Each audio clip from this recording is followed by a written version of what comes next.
Welcome to Andorks, the podcast where every week we analyze and scrutinize the Star Wars series Andor, 7 minutes at a time. I'm Alex Wallenitz. And I'm Rusteen Honardoost. And we have friends everywhere. And today we are joined by our friend, filmmaker and video essayist, Patrick Willems. Hey, Patrick. Hello, guys. Happy to be here. Welcome to the show. It's a pleasure and an honor. Patrick, in case any of our listeners haven't seen one of your great video essays, could you tell us a bit about the Patrick H. Williams channel? The Patrick H. Williams experience. Yeah, the Patrick H. Williams experience and your connection to Star Wars. Well, okay. Those are big questions, and I will try to answer them as best I can. So I am one of those dreaded, YouTubers, I guess. A word that we actually decided before recording that we were not going to use, and now here I am calling myself this most hated of terms. But no, I make long form video essays that are available on YouTube and Nebula that are primarily about movies, just about they're usually anywhere from 30 to 80 minutes long about whatever, usually like not topical or popular topic. I am just I want to dedicate a month of my life to studying and analyzing and talking about. And the videos kind of come in the form of kind of like an ongoing narrative television show, because I just want to make things way more difficult for myself than they need to be, and alienate any new potential viewers that might come along. When the algorithm says no, you say yes. Exactly.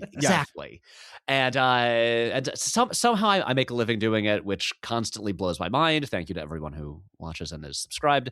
But yeah, so that's what I do. And I do not do this anymore, but I used to occasionally do videos on Star Wars. Mm-hmm. Until I publicly retired from making videos about Star Wars. But you didn't retire from podcasts about Star Wars, and that's where we got you. That is true. That is true. I mean, truly, yeah. I hosted a podcast about Andor. Mm-hmm. I was there first. With my friend David Chen on his show Decoding TV, we covered way back in, I don't know, was it 2023, 2? Mm-hmm. What? Anyway, we covered season 1, and last year we returned, we reunited, and we podcasted about season 2.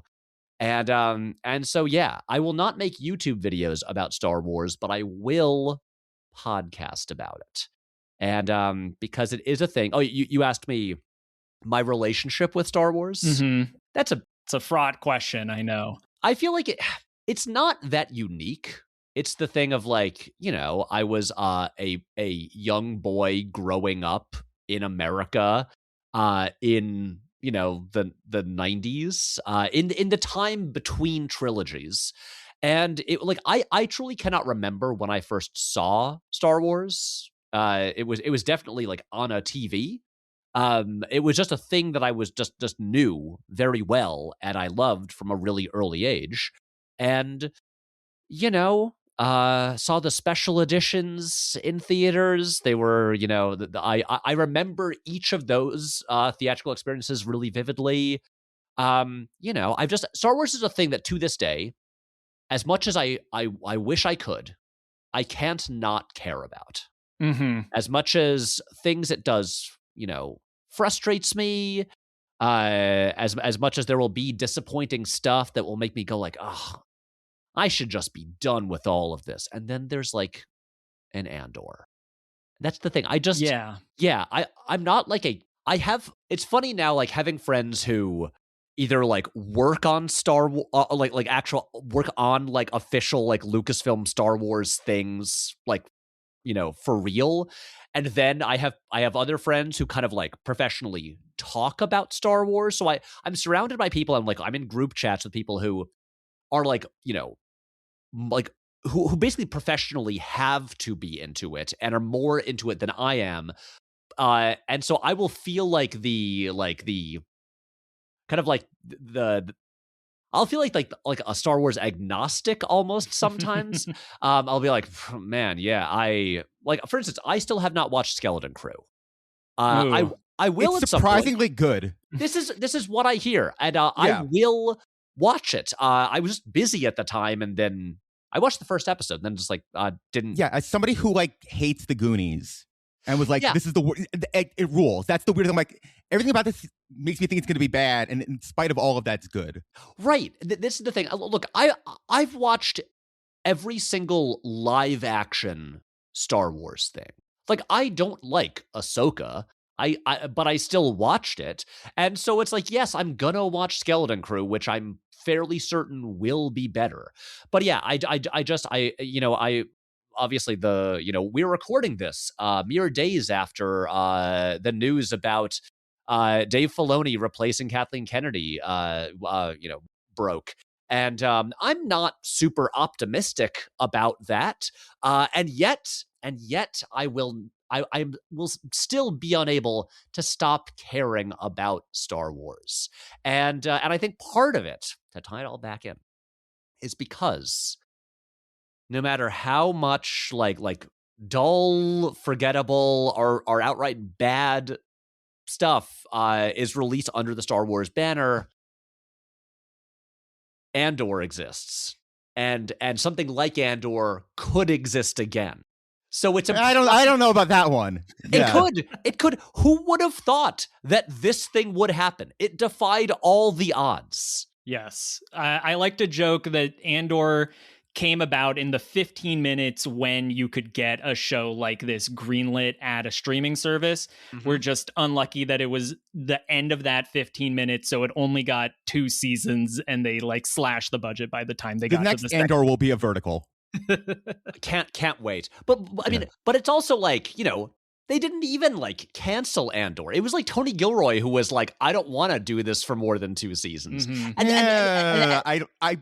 I think there's a little cope in there. I think that's a little bit of the PR. Okay. Yeah, I'm sure you guys have done more research than I have. But there was the recent news about Soderbergh was all set to make a Star Wars movie that Lucasfilm greenlit, and then it was not. It was only Bob Iger who was like, "No, don't make that." So it's like that got. There was a script that got far along. It's that kind of thing. Truly, that is a thing that will haunt me for the rest of my life. But also, it's like, look, that almost happened. There will always be the possibility that exciting art from great storytellers can come out with it as officially licensed Star Wars entertainment. And so I can never give up hope, even when I wish I could. Yeah, I will say, as a writer, I love everything that the Disney Corporation does, and I'm available for hire. Yep. I also love Dave Filoni. But you bring up an interesting point, which is on your video about legacy sequels, you talk a little bit about just because something's a legacy sequel doesn't mean it's not good. It just is increasingly the opportunity to tell stories that you would want to tell in other places through the lens of existing IP. And I was thinking about that. I'm like, does that actually apply to Andor? Because I'm like, I don't think this is a story that you could tell without the Star Wars material to it. It feels so connected to what Star Wars is. You couldn't really Andor in a different space world doesn't work. It wouldn't be as exciting if it was in Dune. And also because I'm in all of Tony Gilroy's interviews and all of that, he talks about how his main inspirations were just straight up real world history and all of that. And so it's a thing where it's oh, I guess you could, you could just make a show about actual historical events, but then it's history, and so we kind of know what. I mean, I'm not saying we know what will happen. We know what will happen in Andor because it's also a prequel. But there is something about how do you do this in an entirely fictional world about fictional people? So you have the freedom there, but it kind of has to be a science fiction thing. Mm-hmm. And so it's I don't know how you do this story or even a similar story outside of of a pre-built world with a pre-built audience that will also allow you the resources to make something of this scale. Yeah, in his interviews after the show came out, Tony Gilroy talked a lot about how they really worked hard to make sure to not make the show look like vegetables. Like they wanted to really emphasize how the show is exciting in all the ways that you want Star Wars to be. And I think that's where like the Star Wars branding, the Star Wars universe helps to like wash down such heady concepts about like revolution and living under fascism, when you know that, like, I think as we like to poke fun at like how at the head of this horrible empire is a creaky old man who is just cackling all the time. Right. But you kind of need that. Canonically, E.T. did vote to dissolve the Senate. Yes. It is the funny thing about Andor, which I mean, obviously it's pretty clear that I like the show, but I'm like, genuinely, this is one of my favorite shows of all time. I love it so much. And yes, like part of it is the fact that like, okay, I inherently am interested in Star Wars, so they kind of have me already. But it also, you know, like my parents have watched all of Andor. They don't give a shit about Star Wars. They like it's just like it's just great. But it is the thing, like I've seen the point raised, like, you know, it doesn't come up that often, but you know, we've all seen it. People being like I feel like one of the only criticisms I ever see of Andor is that the show is like embarrassed of the sillier things in Star Wars, you know, like the lack of aliens in the show and stuff like that. And which is something that, like, I do kind of wonder sometimes, like, okay, so what would it be like if Mon Mothma had a meeting with Senator Binks from Naboo? Like, would the show suddenly like fully collapse? What if she stopped by God, I want a scene where like in season 2 when Cassian and Bix are on Coruscant, you know, like there's the great episode where I love it when they go to the convenience store and just like the get bodega. groceries. Yes. Yeah. And I'm like, what if they stopped by Dex's diner? Mm-hmm. What, like, again, would it all collapse, or would this allow it? And they're very smart and deliberate about like, okay, we're gonna mention Palpatine. Up. Alex has got him. Also, you guys can't see it, but don't say that. Don't say Alex pulled out his Dexter. That sounds wouldn't dream of it. But Alex, you can't see this because actually, wait, I will turn this around. Here's my camera. Guys, there is a Dex's Diner sign on incredible. It is a neon sign. It is from Star Wars Celebration 2022. The neon doesn't seem to work anymore. It doesn't light up, but it's still there. So yes, I have a Dex's Diner mug in my kitchen. Incredible. So yeah, but there is that thing about like, is this show like as much as it does really smartly and cleverly use so many elements and use existing canon within the Star Wars universe and the timeline, like, is it embarrassed of the other stuff there? Is it like how well does it fit alongside, you know, the goofy stuff? Yeah. Which I think, again, I don't think it's not an issue for me, but you know, it's worth talking about. I think that Tony is very smartly able to see what his strengths and weaknesses are. Like, the funniest movie I think he's ever made is like Duplicity, which like has like a silly like slap fight in it, but is not like a romantic comedy. I think he just knows that's not the kind of thing he does. The Cutting Edge, his first film that he wrote, which I watched last year for the first time. I've never seen it, but it comes up a lot in his interviews. A lot of interviewers love to bring up The Cutting Edge, so I think we need to cover it for the show. You do. Also, considering that, like, having watched the movie, it's like, there's nothing in it that would make you think, oh, this is a Tony Gilroy script.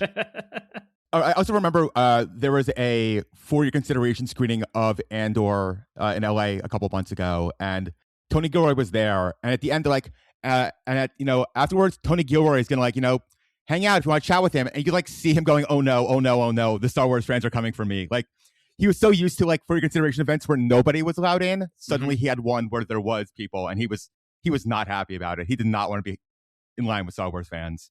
No, and I will say, to his credit, like, the show never forgets that it is a Star Wars show, and so you've got things like the scene in season 1, you know, when when Luthen is just like in his ship and he just busts out like the side lasers and all of that, and just like, you know, when they're trying to like tractor beam him in, or the opening scene of season 2 with Cassian stealing the TIE interceptor, and which is just like where they're like, oh, we know we're making a serious thing about like, you know, how revolutions begin and and like, you know, living under a fascist regime and all of that, but we're not forgetting that this is supposed to be fun. And like there is still going to be cool shit in there. Yeah, the end of the Narkina, the first like time we see Andor after he escapes Narkina, he gets trapped by like giant alien fishermen who speak in like bubbly wubbly talk and are like so Jar Jar Binks coded that like it reminds you like that this is still the Star Wars universe. Like they find the ways to seed that stuff in, so that way you never, you know, the broccoli does not overpower the mac and cheese of the Star Wars characters. I think season 2 leaned into it a little bit more. I think season 2 had a little bit more aliens. I think he did respond to the critique that there were not a lot of aliens in season 1. I agree. Yeah. It's also like in season 1, like where the places so much of the show is set. A prison on Narkina 5, where obviously it's only humans there, and then because of the toilets, right? No, he has said that's the reason why there's no aliens. He's like, our logic was that they would build prisons for prisoners, and like if they have these kind of like bedrooms with their own little bathrooms, like we can't make those different sizes for different aliens. So like there's the human prison planet and there's the other aliens have their own, which I'm like, it makes sense. It also feels like you didn't want aliens. Like it feels like you worked backwards from there. And then also just like the people of Ferrix, that's just, you know, it's just like, I mean, the way Star Wars tends to go is it's like, well, there's just the different races and races will like populate different places. And so Ferrix is just like a humanoid planet. And that's there's a decent amount of aliens skittering around in the fringes. One of our bits that we do on the show is every time one of them comes by, we stop the show in its tracks to name that alien to really give them like their proper credit in the Star Wars universe. Right. How many emails have you gotten saying stop doing it? I got a couple comments on a Reddit thread saying that they take too long. Guys, that's why you don't read the comments. Exactly. I read them and then I'm going to double the amount of time I spend on it. That's what happens. There you go. Spite for my audience is really one of the main things that motivates me in my work. Yeah, that's when I knew we were a real podcast, when I felt that surge through my veins. Exactly. No, I'm sure I've said this before, but I say like the closest I understand Trumpism is that anytime someone says they hate The Last Jedi, I just go, the wall just got 10 feet taller. Like I love it 10 feet more than I did before. Like that's the only one thing I understand. Like, yeah, the more you hate this, the more I love this movie is the way I understand it. Guys, first of all, Alex, I really appreciate you saying that. I could not agree more. But it is funny how, so you asked me, you know, my history with Star Wars, where I stand on Star Wars. I have so trained myself to just not bring up The Last Jedi. You kind of have to. A movie that, it destroyed society. It didn't just destroy Star Wars. It destroyed society. It did. And to be clear, I love that movie. Yeah. I really love it. I think it is a wonderful film. I think it is by far one of the best things with the Star Wars branding on it that has ever been released. And like in real life, like if I'm in a conversation with people where I don't know where they land on this, and like Star Wars will come up, I will change the subject just to steer things away from potentially getting to a Last Jedi debate, because I can't do it. I can't debate that movie ever again. And it's just like, you know, people yell at you on the internet about because you liked a movie, you know, for like 8 years, and eventually you just get this like really lame form of PTSD where like you hear the name of it and you're just like, I'm just stressed out now. I don't even want to think about this thing that I like because I just associate it with with assholes. Yeah. And I'm also, to be clear, before I get comments about it, plenty of nice, intelligent people have valid grievances with The Last Jedi, and I am not painting all dislikers of that movie with a broad brush. It is just I do. It's okay. That's but not Patrick. you go ahead, but don't come at me. Come at andorkspod@gmail.com. Again, do not at me about The Last Jedi ever again. If you do, I will just block you. I don't want to. I wish we lived in the timeline where Carrie Fisher didn't die before that movie came out, because I really think if she was around, she could have succinctly put an end to anyone being annoying about it. She would have made Mark shut up about it. She would have made interviewers stop asking leading questions. I think she was the script doctor who could have altered the course of reality if she was still with us when that movie came out. I completely agree. Not to stay on it too long, but I don't know, there was it was, I'm off Twitter, I'm on Bluesky, but people want to, show the relics they found on Twitter and show them off to the Bluesky audience. Is it Sophie Turner is the new Lara Croft? And there was a tweet from the official GameStop account saying, "This is not our Lara Croft." And all of the comments were basically just anti-trans comments of being "Oh, that's not a real woman, that's a man." And it's just what do you want? You got everything you wanted. You got an attractive white woman in a tight shirt playing Lara Croft, and you're not happy. And this is all downstream of The Last Jedi. It is where things broke, of just you'll never like it.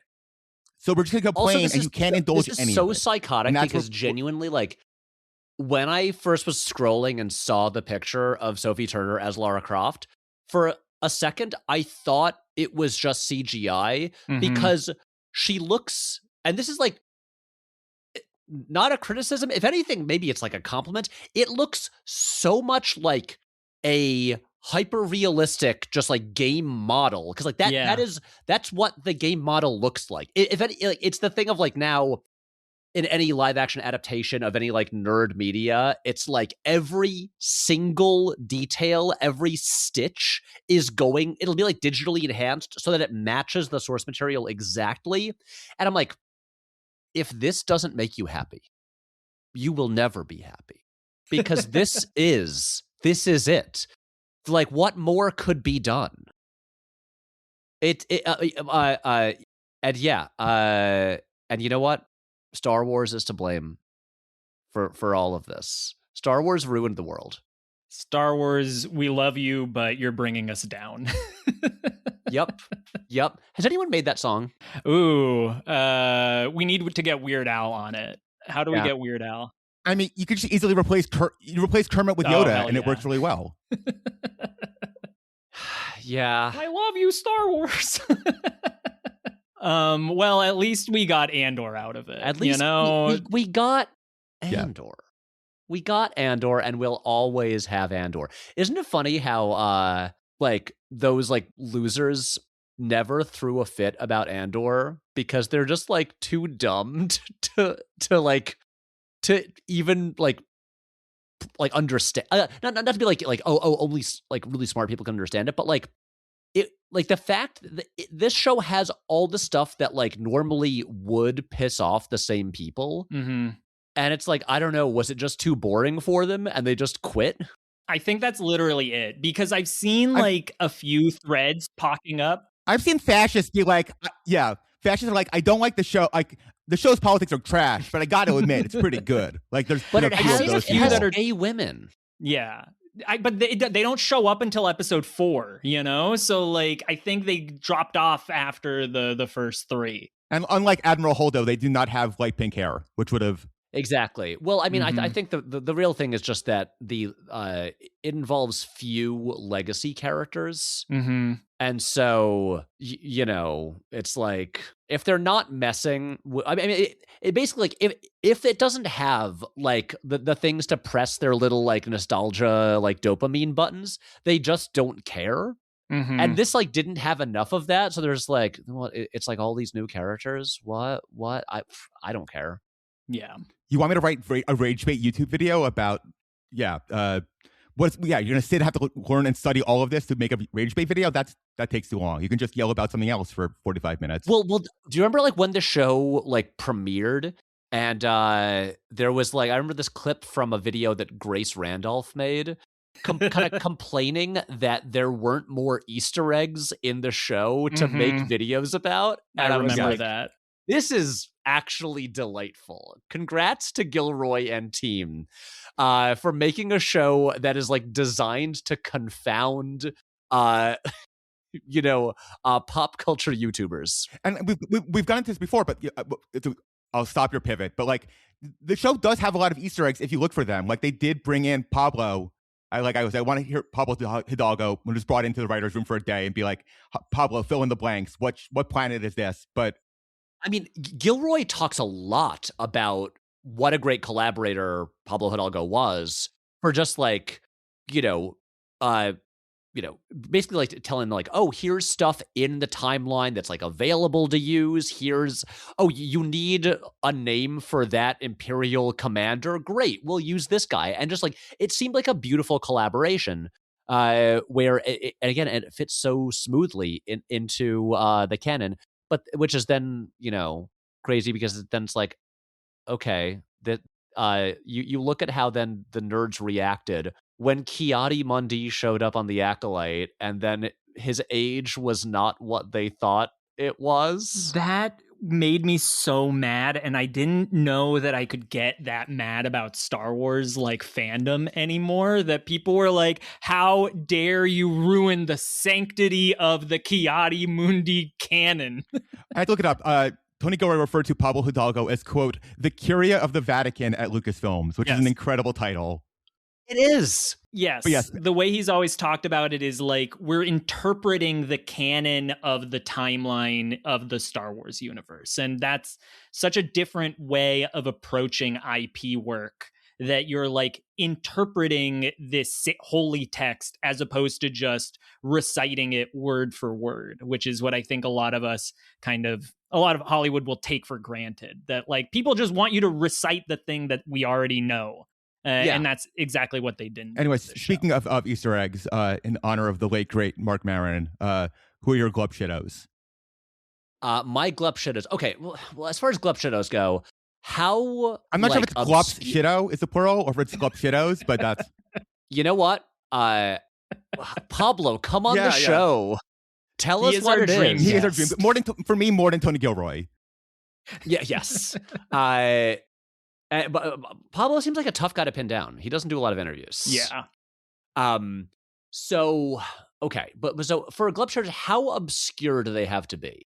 I mean, I think that my barometer for it is that if they show up on screen and you're next to like a normal person and you get excited about it, they're going to look at you like you're the biggest nerd on the planet. Like they're going to be so confused, they'll have no idea what you're talking about. If it evokes the shame of, oh God, I'm going to have to explain this afterwards and I'm so embarrassed, it's that level of character. Okay. So it's a funny thing of like, as like so many millennials, I have complicated feelings about the prequels that have just changed and evolved over time. I was 11 when The Phantom Menace came out, and which is a great age to be, because I thought it rocked. And so, despite having like mixed feelings about those movies, my favorite glupshadows are all prequel things. Because that was also when I feel like George was just having such a blast, just like, just inserting weird things, and then also it's just that like I feel like so many of the glupshadows in the original trilogy are just, everyone knows who IG-88 is now. Like we've heard about them for 1 trillion years. Like every member of like the Max Rebo band, it's like do they even count anymore? It's anyway. So mine, okay. So again, he might be too big a character to really count, but like Dexter Jettster has to be one. I think he counts. There's no reason he could not have been in the Obi-Wan Disney Plus show. He should. There's no reason he couldn't been. Like, I don't. It seemed like a weird fuck you. I will say, speaking of Dexter Jettster, I must bring up how I indirectly and unintentionally influenced actual Star Wars canon. Wow. Breaking news. This had actually been discussed publicly before. This is not necessarily breaking news. Years ago, I think some Star Wars thing was announced or whatever, and I tweeted something like Dexter Jettster : a Star Wars story when Lucasfilm. Anyway, my friend who I love being mean to publicly, Adam Lance Garcia, is a writer and was hired to write a story in the Return of the Jedi from a certain point of view, like anthology book from Lucasfilm, which the point of it is it's a collection of short stories by different writers, and they did one for each of the original trilogy, which basically here's about what a character who's not in the movie, what they were experiencing during the movie. Yeah. And Adam was hired to pitch on that, and he has told me this, and he said it in interviews. He was thinking about my tweet and was like, I'm going to do Dexter Jettster.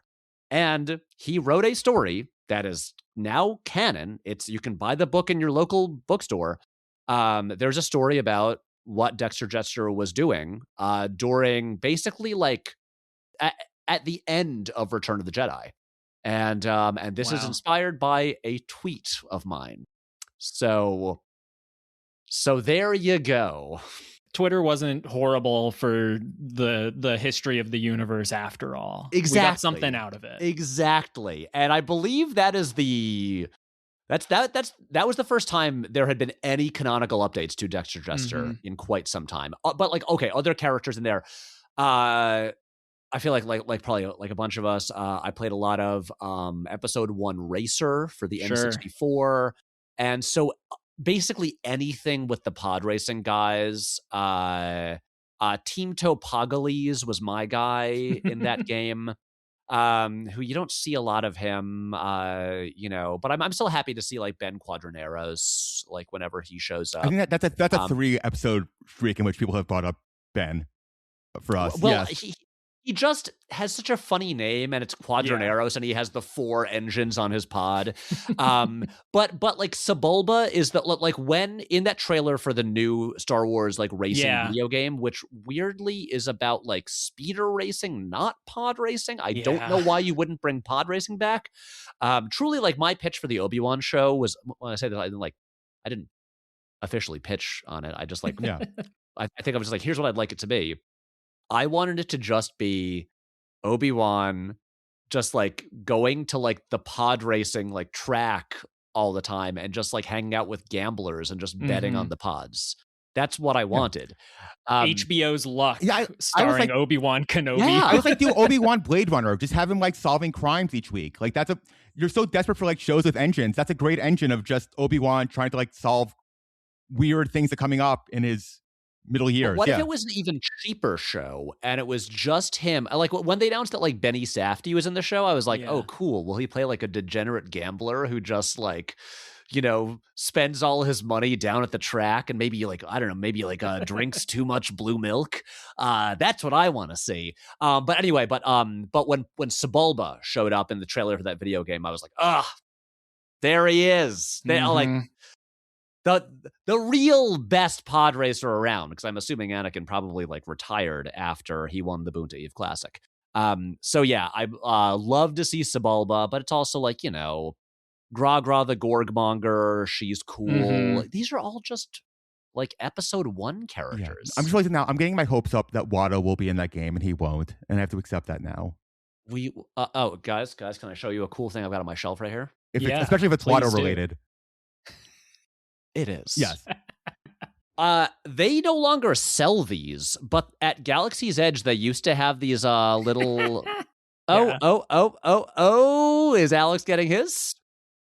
Hell yeah, my dude. Do you have the whole set? No, I just got the Watto. I originally just got the Watto the first time I went to Galaxy's Edge. And then when I was there another time, I was like, okay, I'm gonna get the Porg and the Jabba now as well. But they don't sell these anymore. It feels like there's been a Why weird... would they stop? They canceled selling Watto. Well, then they Watto brought him merchandise. back in the comics, pretended he died, but he did not die. Yes.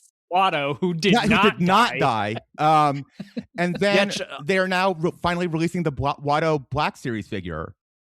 I know. Well, I was at the George Lucas talk show the other night, and Watto started the episode with a vigorous rant. Of course. That the Watto Black Series is clearly Watto from the first movie, as he does not have... There's no hat. Or I like to call his Stremel.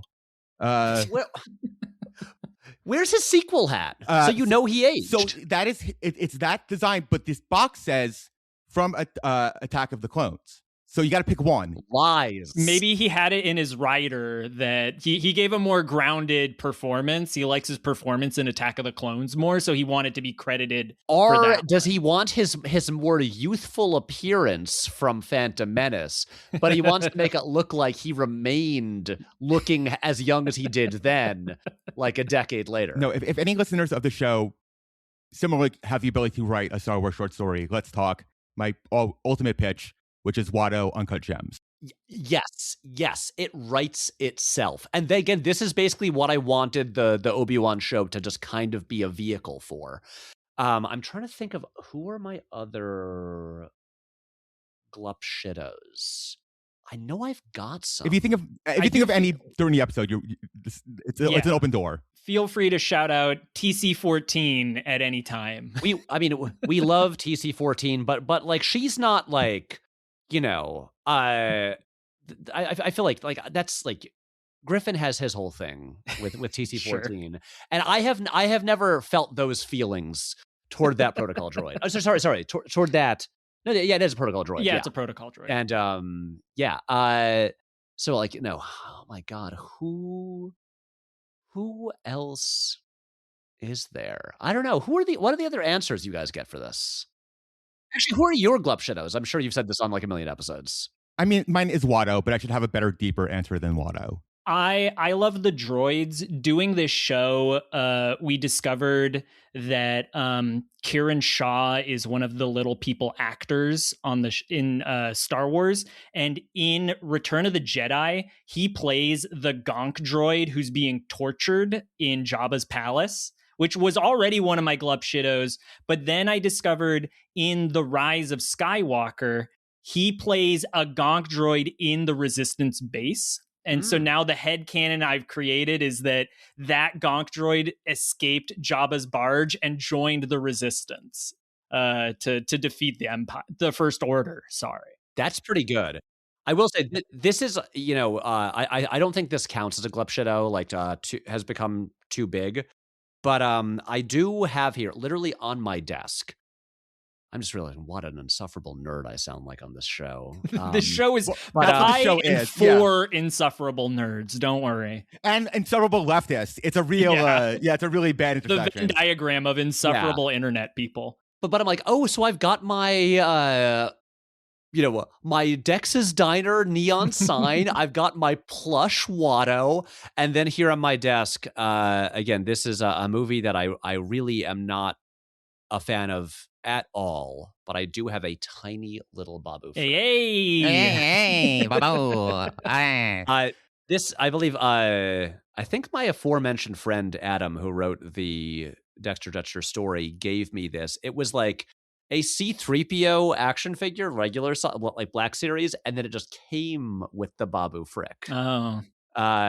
So yeah, and this is the only part of the What's weird is Babu Frick has existed as a character, but was never in a movie. Yeah. It's just weird that we just know about him. He was never in a movie. We all know about we know him and love him, but there's this weird thing where it's like, but like, what do we know him from? Was he just like inceptioned into our brains? So I now that I'm thinking about it, I'm increasingly going to realize that Neil from Skeleton Crew is going to be a comic glupshitto. Yeah, that's a glupshitto for you for sure. Isn't he the blue elephant guy? He's basically what if Martin Prince was a blue alien? I mean, that is an incredible pitch for isn't it? It's a good one. And then my other, I think, is Bluesky, who is the drunk little alien on Canto Bite, who puts the money in BB-8. He puts the coins in Yeah, BB-8. and then like drunkenly hits it. People Yeah. don't like that movie. Gee, oh my God, you got me going again. Actually, oh God, there's so much fun stuff on Canto Bight. There really Remember when is. Justin Theroux is there? Yeah. I think Looking like Mr. that's House. cool. Yes. I mean, my joke is like Canto Bight is about two minorities getting arrested for trumped up illegal parking charges in Santa Monica. That is what the Canto Bight story is. And I don't know what else you want. Wait, what's the guy that Joseph Gordon-Levitt does the voice of, the guy who's just like in a wide shot complaining about like, yeah, they parked here. Oh yeah, what's his is name? that alien? slow? That's Slow and Low. I forgot that's his name. Yeah. That's a cool guy. The race of Beastie Boys aliens is one of my glup shittos for sure. Anyway, this is what the podcast. Yeah, this is the oops, all talk glup about? shittos. Yeah. Anyway, guys, it's been fun. Cool. Well, before we let you go, Patrick, we've got one more thing we do on this show, which is that we watch 7 minutes of the show Andor, and then we talk about it. So why don't we dive into part 3 of season 1, episode 6, The Eye. Yeah, so I skimmed through this section and Sebulba did not show up, so I don't think there's much to talk about. I'm sorry, you missed the cutoff. He shows up in part 4 of this episode, and just the way we chop up the episodes, it just happens like that. I'm sorry. But previously on Andor, the Aldhani crew got into position to kick off their heist, and we return to find Lieutenant Gorn leading the Imperial officers down to meet with the Dani. And on their way, they stop to inspect Terramin and the rest of the crew as they play the part of Imperial troopers. The Commandant stops and notes that he doesn't recognize these men, asking if they're from Alkenzi, and Gorn helps them keep their cover. But J-Hold quickly loses interest in them when he makes eye contact with the Dani chieftain, and he tells Gorn to do the talking. Let's make quick work of it. And J-Hold Behaz is, I think, also counts as a glup shitto. I love every line delivery this guy gives in this episode. He just is so able, every single thing he does with his voice, with his body, with his eyes, just makes you hate his fucking guts. And there's something about when he stops in front of these guys and then he like quickly loses interest and is just like, fuck, I gotta go talk to that old angry Scottish man again. It's so funny. I love this guy. I also love how his wife and son are there as well. And just, you know, you look at all these people and it's like, obviously he was like happy to get the promotion to this position, but then he just like, he gets stuck on this planet at this boring base. I can only imagine how bored his wife and son are. They're just there. And this he's I love that we just have this Imperial officer whose main thing is just being bored. Yeah, he's in charge of a base where evil things are happening all the time, and all he wants is to get out of here and go back to Coruscant. Like, that's his primary motivation, is like, can we commit a genocide on here just so I can leave already? Like, I'm tired of dealing with these stinky pelts, and my nag of a wife won't stop bugging me about it. Yeah, he's just sighing all the time. No, I also to reference your video, Patrick, about like how the not Rise of Skywalker, what do you call it? The Force Awakens is sort of like brings back the visual language of the original movies. I feel like this guy is a perfect like 1970s character actor that is missing maybe from the prequels. Absolutely. I mean, like throughout Andor, all of the, I mean, you know, the casting across the whole show is good, but like the Imperials are just so well cast. Just like, you know, when they're having those meetings at the ISB, just like the faces there on all the British dudes, just incredible. Yeah, just something about the British physiognomy. They just look evil. They look so evil in a white suit, you know? Before we do Caliper hour, we start. Yeah, You can't be racist to the British. That's not possible. Exactly. Like, them are the Italians. It'll always be allowed. And like, if the British ever object, you can be like, well, remember all that colonialism? Yeah. And they'll be like, shit, yeah, you got us. You should have thought about that before you started the East India Trading Company, you fucks. Maybe Tony's like, we don't need aliens if we pick British guys with lots of face. Maybe those are as much. That's as much as communicates as much than an alien does. Because look at the faces there. Just like I was excited for Andor, like, when it was announced. I remember when David Chen had been like, hey, so would you want to like come and like co-host this podcast with me? And I was like, I don't want to. I publicly swore to stop talking about Star Wars publicly. But this show, I have a good feeling about it, and the trailers are good, and Tony Gilroy is smart. And so then I committed to doing it, and I'm glad I did. But like, truly, it was the realization that, wait, a lot of this show is going to be just about like middle management, like imperial guys just like dealing with bureaucracy and having to like bring reports to their boss. And that's when I truly just like the meme of like the guy sitting up, like that was me. Well, I mean, also obviously, and it's a big bummer that he's not in this 7-minute section, but you know, this is best embodied with Syril Karn, yes, my favorite character on the whole show. One of the few Americans, which is a very distinct. One of the few Americans, which I think is intentional. Yeah. Yes, because he's surrounded by these Brits that he wants to impress. Yeah. He just wants the Brits to like tell him he did a good job and promote him. But he never sucks. Can. No one in Star Wars has ever sucked as much as Syril Karn. And that's really and saying that is why something. It is. And also, if I may do more insufferable things where I grab stuff from the room I'm in. Show and tell. Which is great because we're now a video podcast, which helps really. Yeah. I'm not recording video. No, we're joking. Yes. Okay. I want to be clear here. I do not buy toys. Okay. I really don't. I will let myself buy a toy like once every 2 years. You buy figures. Dude, genuinely, a lot of the things that I own were gifted to me. That's how it happens. I do have the Dedramiro Black Series action figure, NRFB, but there's no Syril Karn action figure. It's the ultimate indignity. Why? It is killing me. There is a Lego minifigure of Syril Karn, but there is not. But like they captured Denise Goff's scowl in this thing, and I want one of those for my boy. When I was at Comic-Con, there was blind bags with these luggage tags of Andor characters, and I got the Mon Mothma. You can get a Syril Karn from the bag, so you'll just have to buy 50 of those and hope you get a Syril. No, I'm just happy that the Luthen exists. Like that's the Luthen. That rocks. This is my dad and this is my mom. These are hey, I'm holding up my that. Admiral Holdo figurine. That's my mom and dad.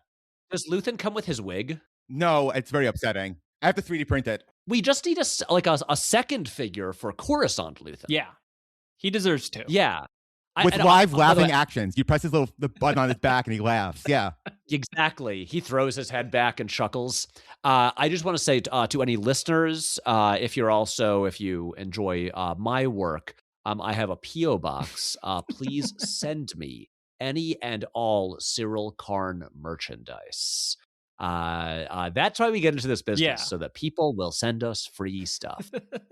And that's what I want. Anyway, sorry, we should talk about the show some more. Yeah, we in this scene with J-Hold meeting with the Donnie chieftain, we're cutting back and forth between them and Vel and Cinta at the top of the dam. They're taking off their wetsuits, and then as they're taking off their wetsuits, and then we go back down with the Imperials as the chieftain says, "You may enter our sacred temple. Peace to those who come in peace." And while that happens, Terriman and Nemec and the crew fret over why Vel hasn't called in yet. And we see her attach a device to the Aldani comms tower and then run away as Colonel Kimsey talks on the radio. And there's a very funny shot of Kimsey on the radio, absentmindedly talking, and in the background you just see Vel sprinting, doing the Tom Cruise run as fast as she can, which just goes to show, like, no matter how much thoughtful planning you have, at a certain point the plan is just, we hope no one sees us. That's about it, the best as you can do. So I'm going to assume we all agree that The Eye is one of the best episodes of Andor. Absolutely. Yeah. Like, when we were all watching the show, like when it was originally airing, like, you know, the first arc, it like gets better with each episode, and then it's like, ooh, now we have this. Also, the second arc, that's when we start having the storylines like on Coruscant, and we get more stuff there. But I truly feel like, you know, episode 6 is the episode where we were all just like, oh, holy shit, this is the best of the 6 episodes so far. But like, this right now is the most excited I have been about Star Wars in years. Like this.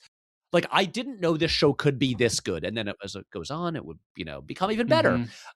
Like, this was just, I feel like, the moment that the show, like, fully arrived and really, like, and I think a big part of that is we're not getting into it in this section. And you'll talk more about this, you know, in your coming episodes. But I think it's the arrival of, like, the TIE fighters, where you have like classic, exciting Star Wars elements. It's like the closest they'd gotten to like fan service, which it's not fan service. It's just stuff that's in the universe, but it feels the most like classic Star Wars, but it's being delivered in this way that feels so fresh and feels different. You're not seeing it from the eye of another ship. You're seeing it from the ground as it just flies by. That is exactly. And that's the thing. Like this. I like this arc, and especially just like the stuff like on Aldhani, because I feel like I keep saying I have complicated feelings about things. So I have very mixed feelings about Rogue One, a movie that I love a bunch of stuff in that I wish I loved as a whole, and I feel like the early sections of Rogue One, especially the introduction of Cassian, has so much promise because it's like, immediately, like, it's their mission statement of like, here is a side of the rebellion that you've never seen before. Here is what it actually takes to get shit done. Here's what's going on, like, you know, on the margins that like Luke never knows about.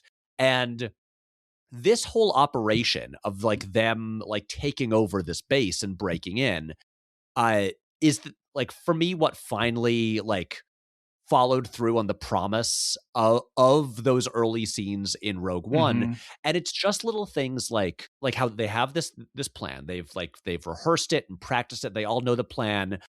And the plan is like generally, like, things are going according to plan. But then it's just like Vel has to just radio in, but she's just nervous. Yeah. Like, nothing is going wrong. No one is really messing up. She's just anxious because she knows as soon as she does, then it's like, it's real, and they're gonna move forward, and people will probably die. And it's just, it's this really human thing during this like military operation that just like, we just don't normally see this, and we never see it in Star Wars. Yeah, in Star Wars, the mission is always half-assed, and they never have a plan, and it always works out fine. You know, maybe Luke loses a hand, but that's only if the mission happens at the end of the movie. Otherwise, like, it pretty much always works out. Anakin always throws himself out of a plane without any plans of what he's going to do after that moment. But here, it's so human. Is like the trench run is just like, oh, we shot the little exhaust port, like, it worked. Like, there's no real, like, I mean, I guess all these movies the show is like backtracking to make that more logical, but there's something that is like, everybody else on the trench run except for Luke are as having the experience that Vinta and Cell. Oh my god. I did that 15 times writing it down. Vel and Cinta are having, like, they're not the fun little naif who's having their like hero moment. They're like, we've been training for this for months. This is gonna fuck up. We're gonna die. But we've never really seen it through that lens before. But yeah, when Vel gets there and looks over the dam at the drop that they're about to do, she freezes. And Cinta has to tell her, get down. like she has to remind her that like, no, we're in this right now.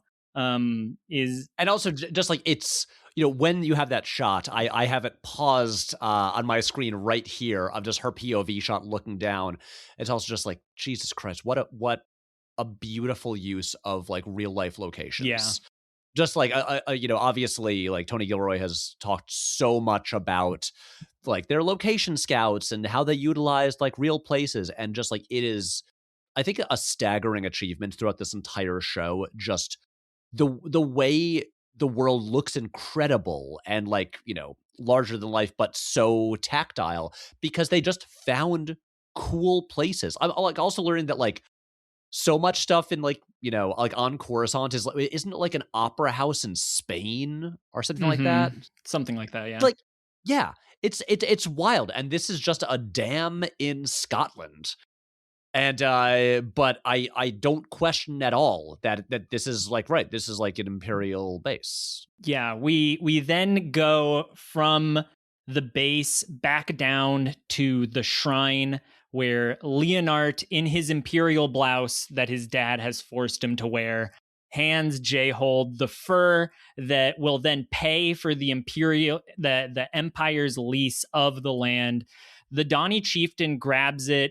And I want to highlight how when J-Hold hands it over, he does this like over the top bow as he's handing it over, like an American businessman in Japan. But the chieftain like fucking hates his guts and like doesn't break eye contact as he takes it and pushes it over. And then he gets his own fur and hands that back over to the commandant. And then Can I just point out one thing here? Because when the Donnie chief, you know, hands his fur over, it's also got this kind of like leather, like kind of like binding wrapped around it. Yeah. They should just be selling these like, you know, faux fur blankets at Galaxy's Edge. Yeah. Just like Aldani like tribal furs. That should just be a thing you should get. I want to buy that hat. I want to buy the Donnie chieftain hat. It looks like it would be great when it's cold. It's a great hat. I also want to point out, while this is all happening, Gorn has like the biggest shit-eating grin on his face watching this. Yeah. Like he's just really entertained. He's just like, yeah, I know this guy hates this. This sucks. Like, yeah, rewatching this clip, because I must admit I have not watched season 1 in maybe like, I don't know, year and a half or so. I had forgotten how much I love Gorn. Like his whole story is so great, but just like especially just his satisfaction during this whole sequence where it's like he has just hated these people for so long and finally gets to do something about it. He's great. Gorn doesn't die, does he? He does die. Everyone dies except for yeah. Well, you know, Cinta, Vel, Cinta and doesn't. Andor all live. Yeah, but everyone else is gone. Right. I'm like, damn, I would love to. Someone give me the Gorn spin-off novel. It is the yeah, thing. It would be amazing. Where I'm like, as much as I think Star Wars does too much of the fan servicey, like let's just play with our toys forever instead of like, doing new stuff. I'm like the dark helmet scene in Spaceballs. Yeah, they're just right. But I'm like, I can't lie. It's like, if they do like make a comic book miniseries about, Dedramiro on Narkina, set after season 2, I'm like, I'm gonna read it. Absolutely. I want to know what Clay is up to. Yeah, they've joked about like Clea and Vel Nazi Hunter TV show, and I'm like, I want that. I know it's like half a joke, but I want that so bad. the boys from Batu. But just like seriously, they're like we had better have like they better make use of Neomos in just future Star Wars stuff, because if they don't, what a waste. That's where Watto Uncut Gems should take place. Actually, that makes perfect sense. It's still warm because it's like Space Miami, but it's like, it's a nicer climate than Tatooine. What's incredible is Mike Francesa is also in that. Just come on, guys. Just Just make it. I don't know. Is Filoni, accepting pitches yet? We'll get there. We'll call you in when it happens to make this show happen. But back on Aldhani. Actually, can I hold on one second? Which is that if anybody in our listeners are just like big Mike Francesa, I wouldn't say fans, but just like love the fact that Mike Francesa exists, it is stuck with my head. It's probably like 10 years old at this point. There is a Slate article, which is a Mike Francesa on Kazuo Ishiguro, this year's winner in the Nobel Prize in Literature, where it's just him talking about Ishiguro as if it's a Francesa rant. I highly recommend it. It is by Jim Wildoff. It is one of the funniest things. If you're the circle of, I've read Ishiguro and I know Mike Francesa, it is the funniest crossover of all time. And one person that listens to this is going to really enjoy that. And I want to make that person's day. We'll include that in the show notes. Yes. Can we go back to Aldhani? Yeah, sorry, yes. But else am I getting to bring that up? I felt like that was the window. Yeah. Of course. Back on Aldhani, Cinta attaches their rappel line to the railing, and Vel asks if it's solid. And Cinta has no time for doubts, telling Vel to call them. And Vel, you can see like her heart beating out of her chest as she asks if she's sure, and Cinta curtly replies, "You're stalling." And then that's when Terriman calls in for a status update, and the camera lingers on Vel as she's having like this panic attack of, like you were saying, Patrick, earlier, that like this plan is all worked out, but it's not real yet. This is the last moment before everything will change, and they could still walk away right here, but she ends up giving the go command, and now we're officially in action. And the editing of cutting between their part of the plan and the Imperials being distracted by the Donnie, I think does such a great job of like taking our eyes away from them as they're going about the mission and just making us worry about them a little bit more. Like the next time we cut back to Vel and Cinta, like something could go wrong. But here we find the Donnie chieftain says to Gorn, "Tell him our ghosts have strong hands and long memories." And then Gorn helpfully translates, he says, "May the eye find the good in all of us." And the chieftain shoots Gorn a look that tells me that he knows basic and just does not want to talk to the Donnie chieftain. He's like an Irish guy who like only speaks in Gaelic, and like it's so funny. Yeah. Why do you think he's translating in this way? My read is that he just wants the commandant to like keep his guard down, and like do you think he does this all the time is my question. I mean, well, it doesn't seem like the Donnie and the Imperial forces interact very much. It's only when they come down here, like for the eye. But it's like I just imagine this thing where it's like the last thing Gorn needs is like an extra conflict between them. Like for his purposes, like also I feel like to protect the Donnie, it's like, yeah, what if the Imperials get pissed off at them being like rude or threatening and shoot them? Yeah. Just cancel the festival entirely because you disrespected us. Exactly. Like he's just like, no, let's just let the like all the Imperial forces keep believing that these are just like simple, peaceful natives, and who accept our generosity and are happy to receive it. Yeah, presumably when this is a resort vacation in 20 years, and people come for the eye next time. You're like, oh, there's you get to like go on your little trip to go hang out with the local Donnie and sort of see like how they gave their culture to us and are sharing their culture. Luckily for the crew, J-Hold doesn't seem to pick up on any of the drama happening with the chieftain and tells Gorn to tell him we'll give him the gift of our absence and be on our way. And then we cut back to Vel and Cinta as a meteor streaks by, and they take their cue to then jump off the dam, which is this great like Mission Impossible stunt. that you can see why Vel was so nervous to do this jump when they do that. More the Mission Impossible, it's kind of like the opening scene of GoldenEye. Oh yeah, good call. It's just like it's like in Star Wars they could be on like rocket powered packs, but no, they're just on like they're on normal tech, like they're on human technology. They literally just like tie a knot, like to get the cables on there. They don't have any cool like gripper device. 7 feet of pillowcases to get down the. That's the thing I haven't seen in Star Wars. I want to see that. But then as the Imperials head back to the base, Gorn stops in front of Terriman and in code asks if they are ready. And Terriman lets him know that they are at his service, which is giving Gorn the confirmation that the plan is now underway.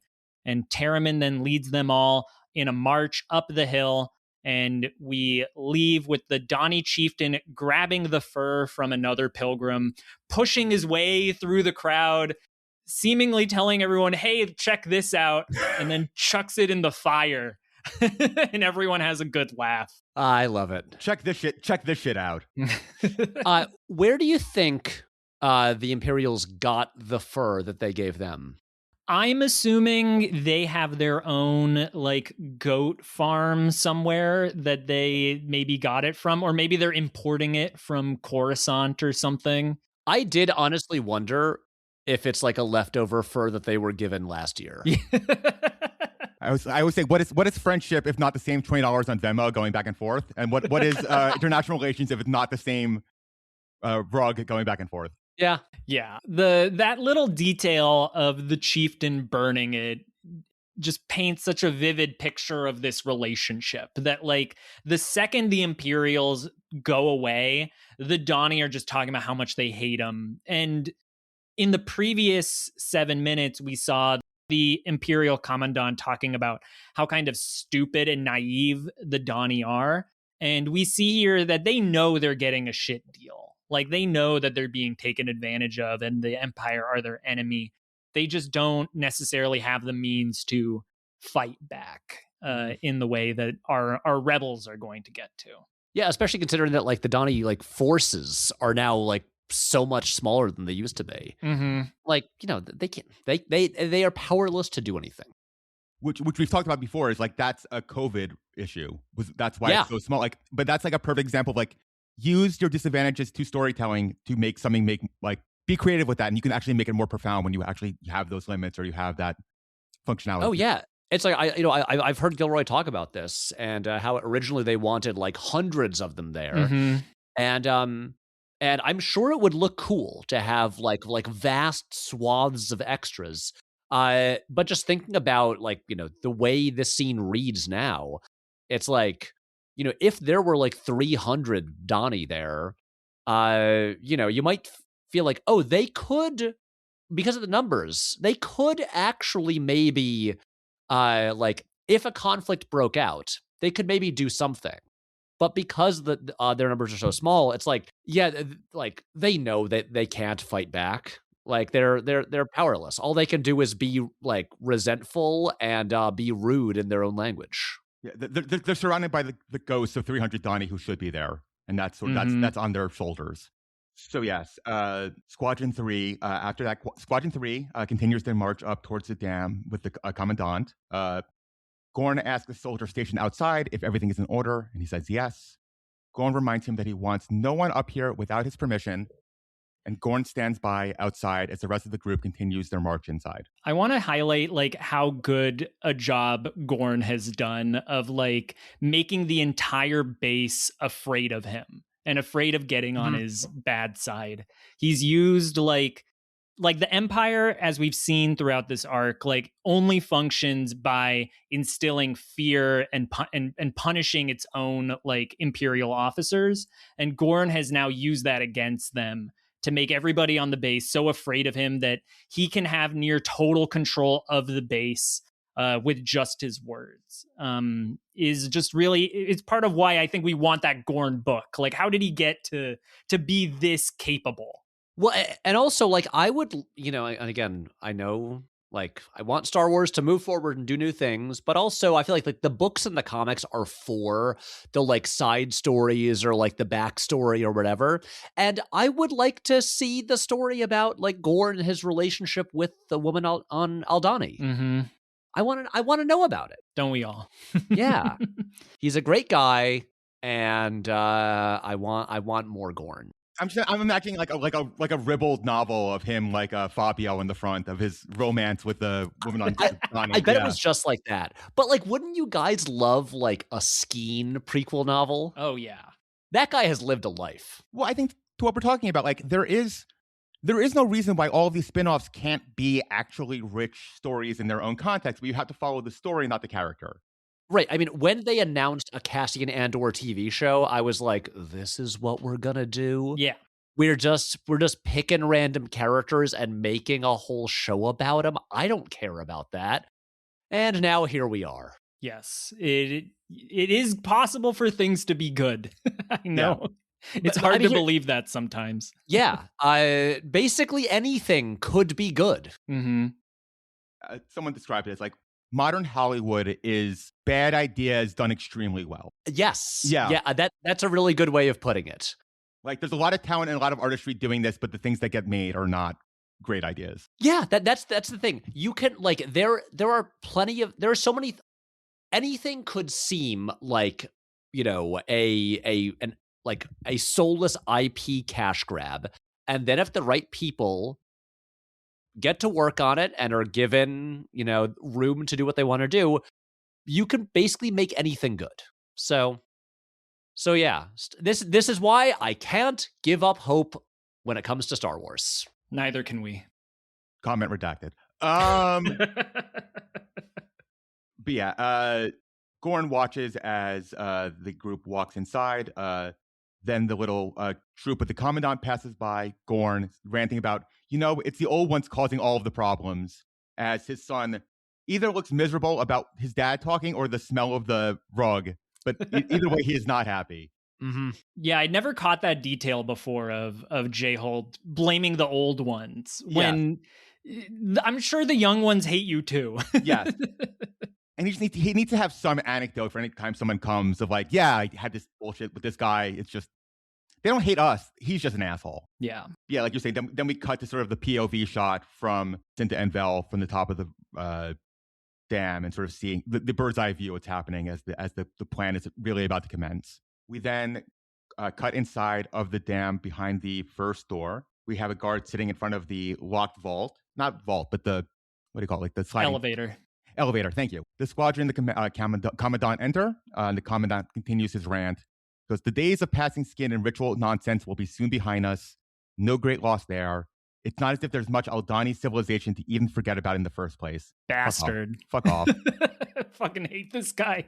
He's somehow finding more and more ways to make you hate him. That like they have this beautiful ritual around the eye, and he's saying there's nothing worthwhile on this planet. Like, all of your fucking underlings won't shut up about how amazing the eye is going to be. And he's still saying, we can destroy this place. No great loss.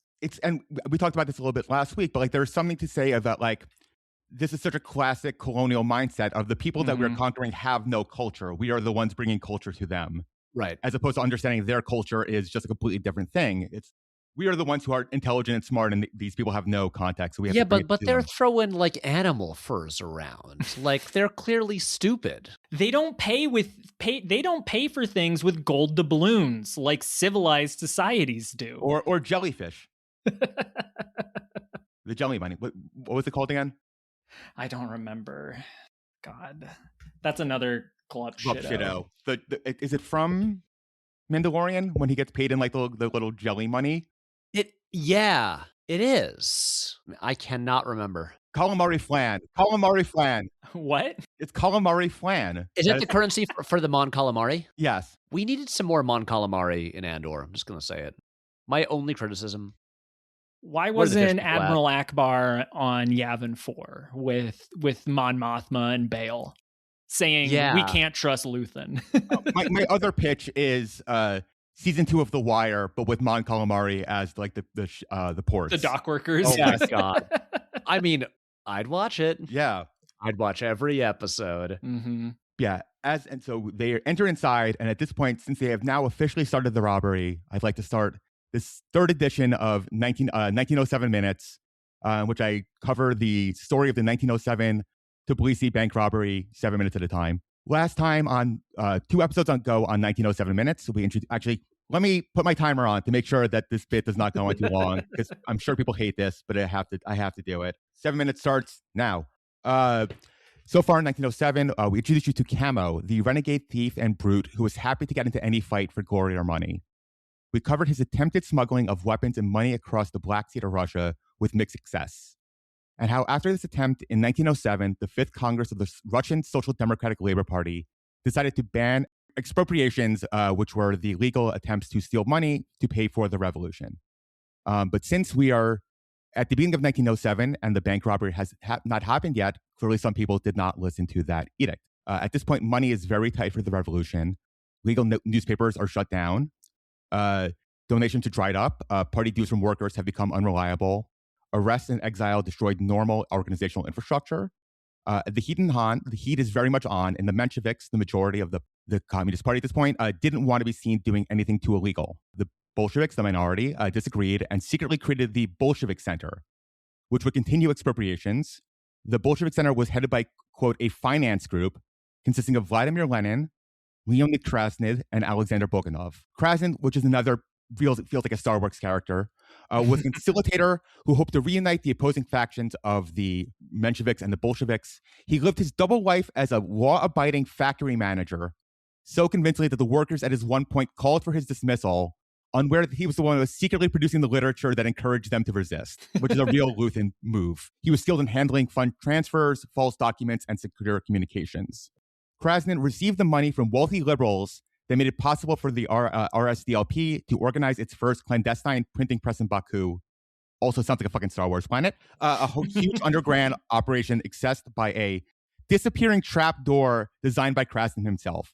Like, this is also just Luthen sync stuff. We're gonna make an illegal printing press, and I'm gonna have my escape hatch below it. Bogdanov, the second figure, was also a major figure amongst the Bolsheviks, second only to Lenin influence. I don't have time to get into him or his eventual split with Lenin. But he pioneered blood transfusion and was the first major founders of cybernetics, which is just a fun little Easter egg if you want to go down. The third man in charge, of course, was Vladimir Lenin. And look, I don't have the time to get into Vladimir Lenin, a whole story. Pull up Wikipedia or go ask him directly in the Red Square if you have questions. But yeah, the three agreed in Berlin that the revolution needed money and money fast and lots of it. So they knew that 2 men could make it happen: Kamo, the insane pirate, and another man named Koba. Koba was a Georgian Marxist who was deeply committed to the revolution. He also liked to write poetry anonymously. In fact, he was the author of the poem I read last week. Koba, however, like Clem, didn't like using his real name, and Koba, like Clem, was a name he took from his childhood hero.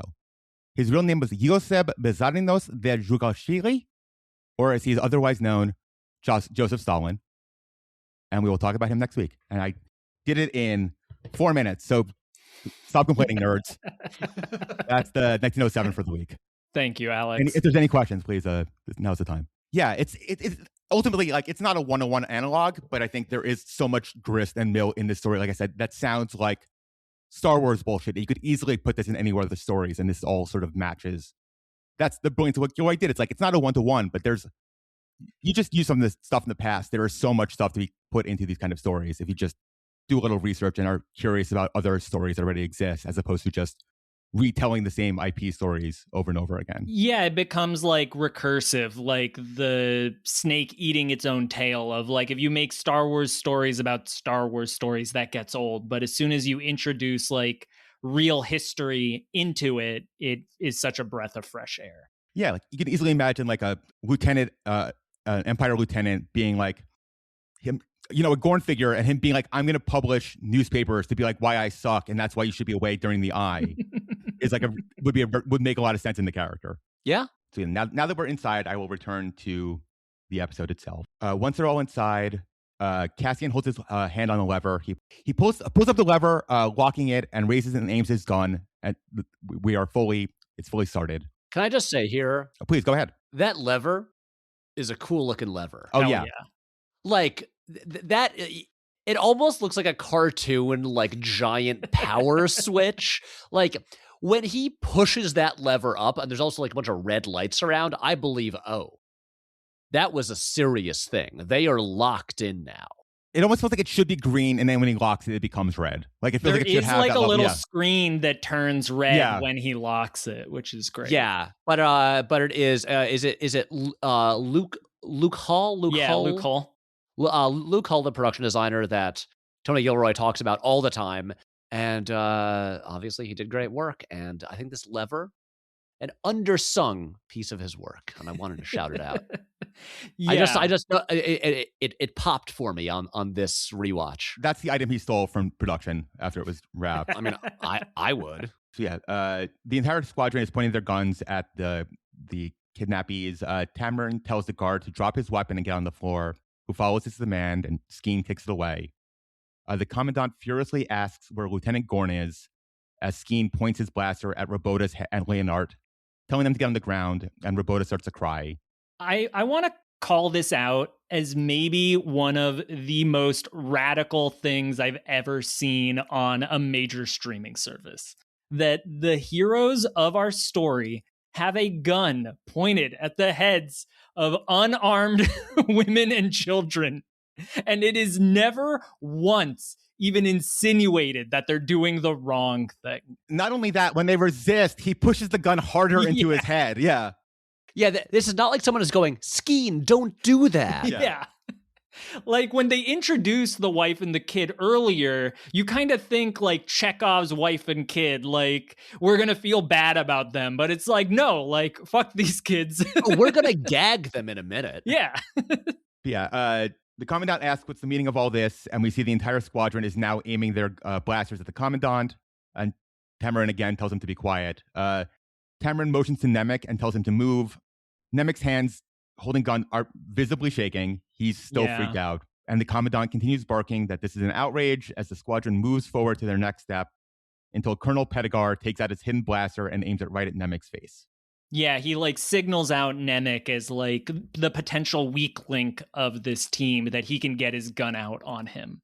And like he's right, but also like if he's the weak link, like pointing your gun at him isn't going to stop this robbery from happening. No, but now it's just a Mexican standoff. Mm-hmm. Pettigar tells them to let the boy go. And as I said, Skeen pushes the blaster even harder towards the back of Leonard's head. Skeen looks so mad when the gun is pointed at Nemec. He's like, "That's my boy. Like I can't bear to see anything bad happen to him." Don't say anything to me or my small son ever again. Yeah, Pettigar repeats his demand, continuing to aim it directly at Nemec, and Robota winces. Even at this point, the commandant tells Pettigar to stop.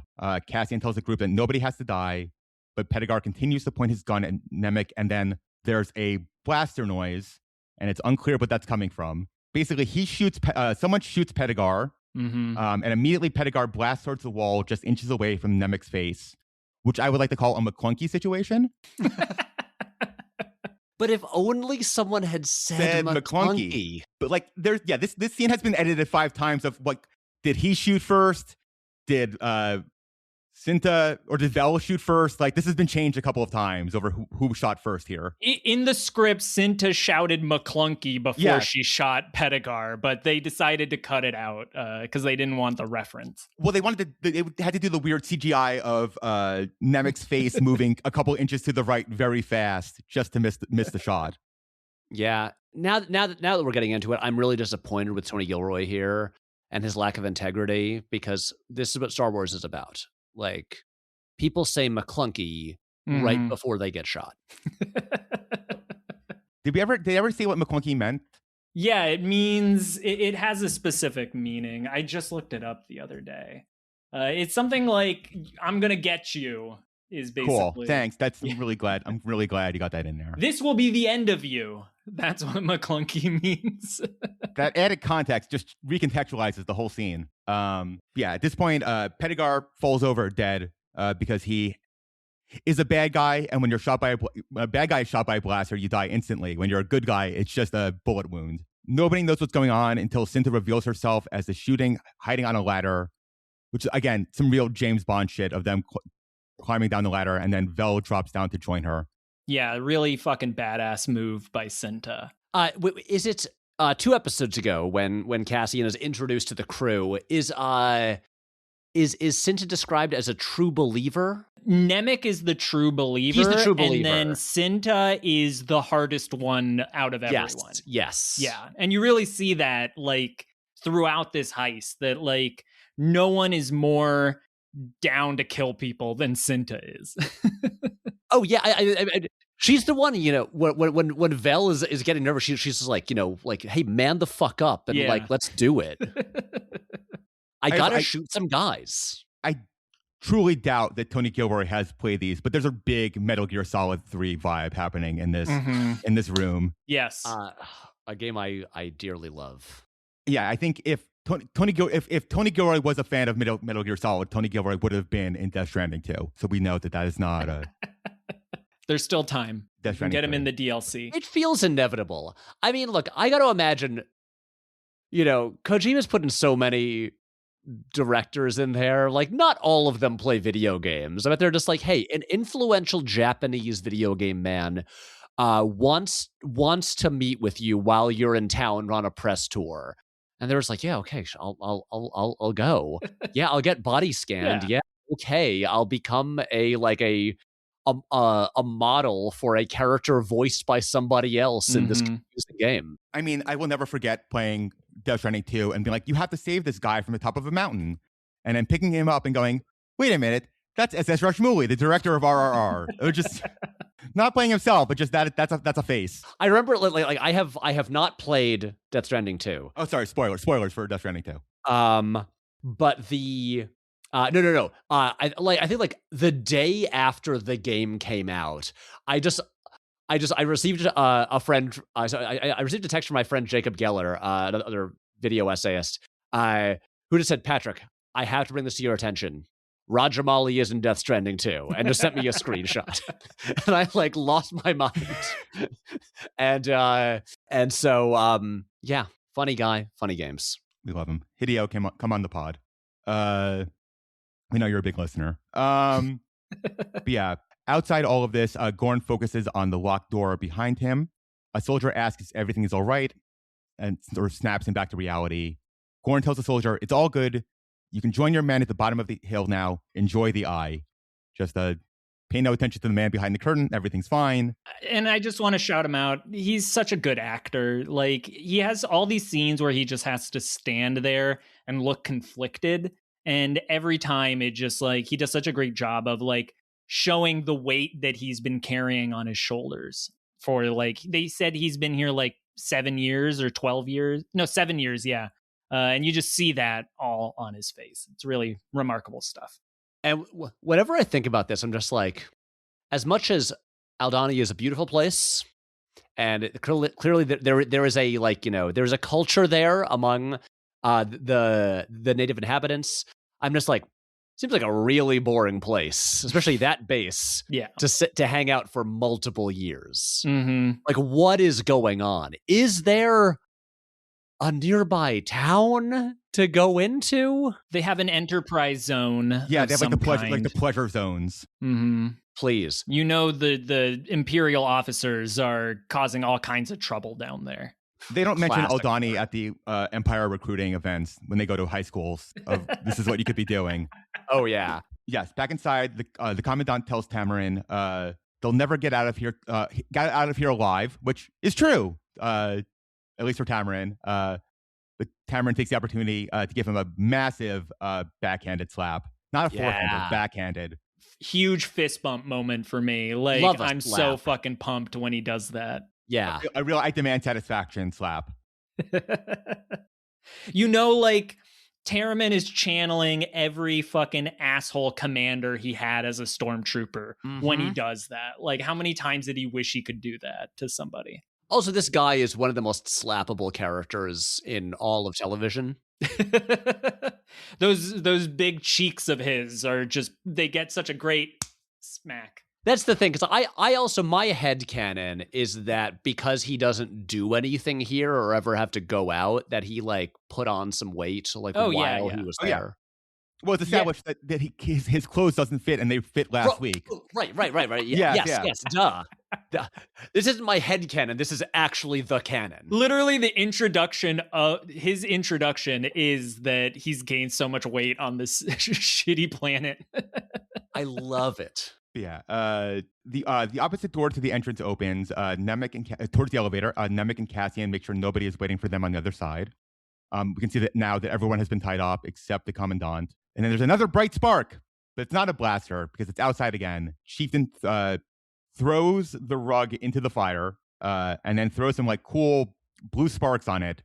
I don't know exactly what chemical reaction that is, but it looks cool as hell. And it burns blue. This was officially in the subtitles was the Donny Pilgrims, which I think we should refer to them as the Pilgrims. But not in the subtitles was they whoop and holler as the chieftain turns around to face his flock. We're cutting back and forth a lot now. Yeah. This is such a well-edited episode. Yeah. Like, I think I said that before already. But, like, letting us see, like, these glimpses of the Donny celebration are both, like, time tracking of, like, letting us know, like, you know, we're getting closer and closer to, like, the eye actually happening, which is going to be, like, the climax of the heist. But then it's also, like, serving as an antithesis to everything that the Empire stands for and reminding us of, like, why these characters oppose the Empire, that, like, they stand in opposition to everything the Donny people represent. Yeah, like, I mean, it's still a Star Wars thing. Like, there is a lot of action and stuff going back. Like, we forget because there are these sort of moments of just conversation or mediums, but this is kind of Star Wars in sort of its default state as action and movement. And yeah, we're cross-cutting between, you know, different locations during an exciting sequence. And yet, is Dan Gilroy the credited editor of this episode? John. No, obviously Dan is a writer. Yeah, yes, John. What a wacky family. Yes. The Gilroy brothers. And their adopted brother, Bo. It's just wild where it's like, oh, you hire Tony and it's a package deal. You just get his brothers. And it's like, oh, fine, I guess we'll take the writer-director of Nightcrawler to work on our show if we have to. I do want to recut this now, so every time it cuts, it is a side wipe. It is a side swipe. Yeah, if there's one thing we've criticized John about, it's that they never do any Star Wars wipes on the show. Yeah. Okay, new cut. Add McClunky at least a handful more times. Yeah. Add more wipes. Retroactively make Skeen an alien. Yeah, exactly. Just like go into After Effects, you just like stick some shit on his face. Okay, sorry. I think they're entering the elevator now. Yes. Yeah. Back inside the dam, Vel tells the commandant to do everything they tell him to do. As Tamarin leans him towards the next locked door, she tells him he'll be taking them to the payroll vault. He tells her that's insane. She finishes her sentence, or we die together. And he reminds her, I can't open the vault, I swear. Tamarin asks for a time check. Nemec checks his watch. They're falling behind. Vel tells Tamarin and Cassian to continue on. Can I ask a question? How common are watches in Star Wars? I had the same thought. I don't know, like... I don't know how else he would know what the time is. I'm just like, have we seen watches before? I had the same thought. I'm like, it feels like there should be an equal way that you check the watch. Like, if you had like a fob watch, that would not bother me as much.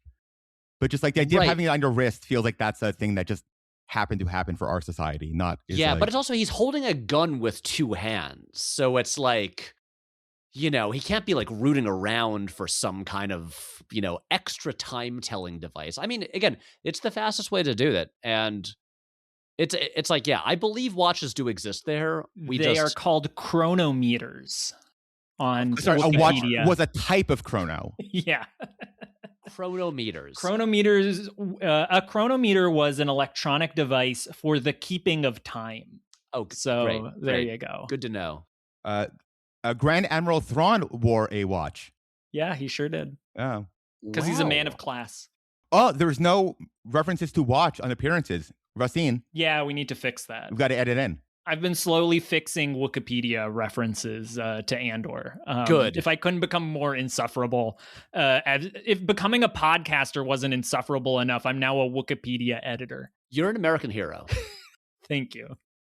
But yes, J-Hold pushes against them, screaming that he doesn't control the vault. He says it's on a code from the airbase. It's done remotely. And this is where all of their research and planning has paid off, because Vel is fucking locked in. Mm-hmm. And she tells him, I even feel bad like saying this. I feel like we should just cut to the quote of her saying it. But keep lying and it'll be a short night for you. We know how the vault works. We need your hand to key the sensor. We can just take that if you'd prefer. Just fucking rules. All that anxiety that she had is gone. Yeah. And then they gag his wife and son. Which I will say, they're not just sticking like rags in their mouths. These are like, look like store-bought gags. They got these from the Romantic Depot. Yeah, exactly. From the pleasure chest. And there is a thing that she says, at this point she says, one path, one choice, we win or everyone dies. And that does feel like a bit of an echo to what we'll hear later of One Way Out. Mm-hmm. The idea that like in this universe, you have no other choice than fight or die. And it's like it's like that movie. What's it called? No Other Choice? That's it. Yeah. It's like poetry. It rhymes. Yeah, exactly. Look, I'm sure we can, we can make that movie Star Wars. Mm-hmm. Oh, yeah, absolutely. It's in the Imperial Measurements Department. They get their jobs automated away. A job like in the Empire. That's Uncle Harlow. That's the Uncle Harlow movie. Oh, yes. While we're at it, who would you cast as Uncle Harlow? Oh my God. Names we've thrown out are Nathan Lane, Paul Giamatti, Richard Kind. If that tells you the level of character, the actor that we're thinking. Yeah, I'm not disagreeing with any of this. I'm trying to think if I can think of anyone who, God, Richard Kind in a Star Wars would be so good. Him and Catherine Hunter just feel like they should be siblings. That's the thing. Well, Paul Giamatti's in Star Trek now. I know, a real L for Star Wars. That Star Trek got him first. Yeah. So, as a man who has like 35 Richard Kind stickers on his phone, I vote for Richard Kind. But that would be yeah. I'm Patrick. Not a bit. I do have. You're not lying. I will say, when you said stickers, I thought you meant physical stickers. No. Like conversation stickers. There's a lot. That's good, but I wish your phone, the back of it was 35? covered in stickers. By the time this episode comes out, I will have 35 stickers. Don't you worry. I haven't put it on anything yet, but I have Joe Bowen who does the artwork for Blank Check. He gave me a set of the stickers that he made, and one of them is one that just says "Be kind" and it's a drawing of Richard Kind, and it's beautiful. It's beautiful. Those might be available online. I'm not sure, but that's. I have a Richard Kind physical sticker. That's all I'm saying. I'm thinking outside the box. You finally got something that Alex doesn't have on his shelves. You've one-upped him at show and tell. You finally won, and it's driving him insane. No, I'm opening the door of who else could be Uncle Harlow. Buscemi? Ooh, that's a good call. But would Buscemi help? Would Uncle Harlow actually be helping him? I don't know. David Thewlis. Ooh. But in Avatar? Yeah, Avatar, yes. Na'vi David Thewlis. That would rock. David Thewlis should be in Star Wars. He should be. The man's in Harry Potter and Avatar. I don't know if you've looked at his Instagram, but he is so proud to be an Avatar. It's a great follow. He's posted a lot about the Avatar 3 and 4 that he's in. Good. Well, I just went to see Fire and Ash for a second time yesterday, and I'm just like, because Thewlis gets to fight.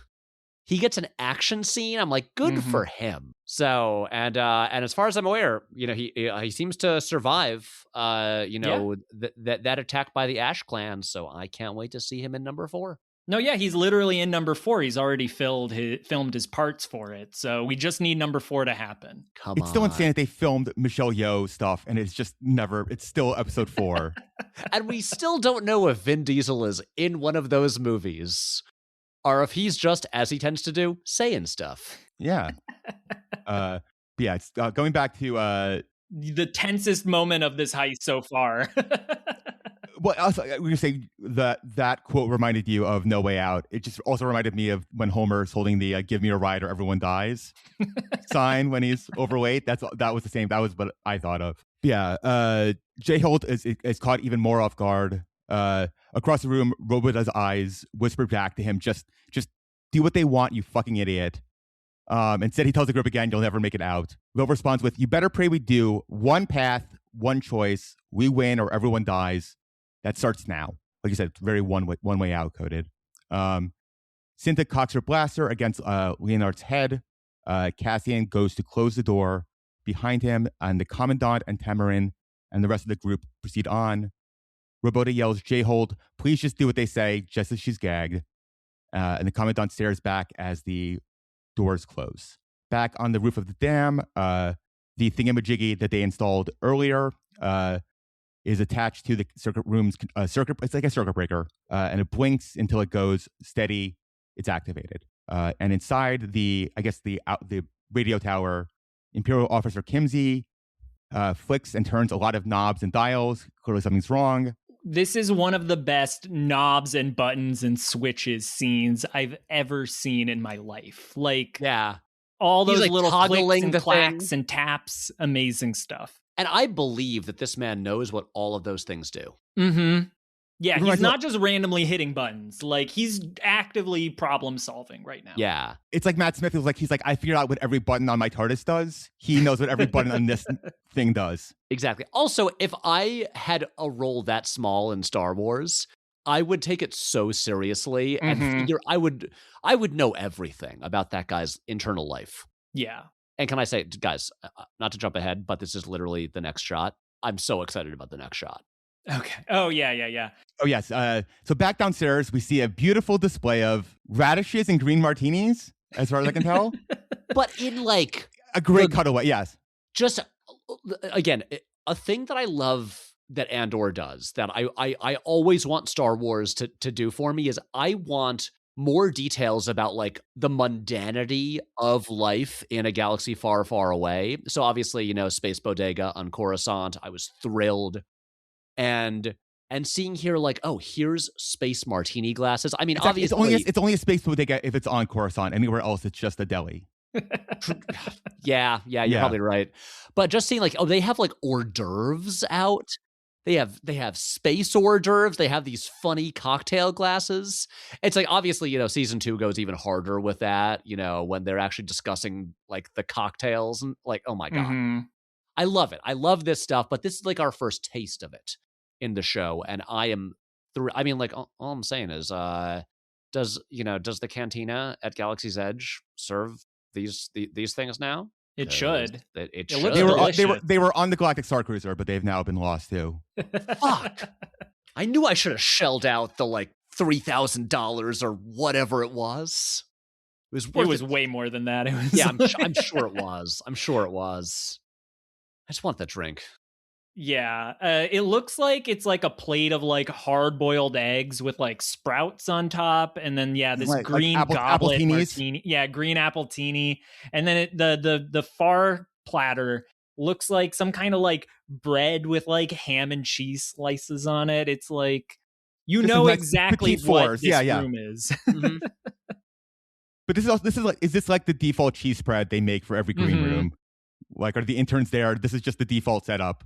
Because they are coordinated, yeah. And I wonder, like, this guy who picks up the tray and, like, welcomes them down, like, are they just, like, full-time waiters, or are they getting, like, pressed into service? I think it's the latter. Well, they do have white gloves, so they are prepared.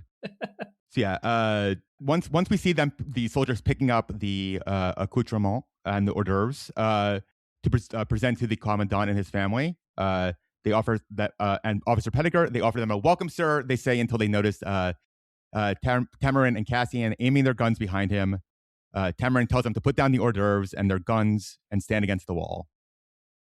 Cassian continues on to the next room, which is a control room. 2 soldiers sit at the control bay. Without looking back, one of the soldiers reports behind him, sorry, sir, just having a problem with the comms. He tells the officer next to him, try the inverse channel, which feels like some real Doctor Who reverse the polarity.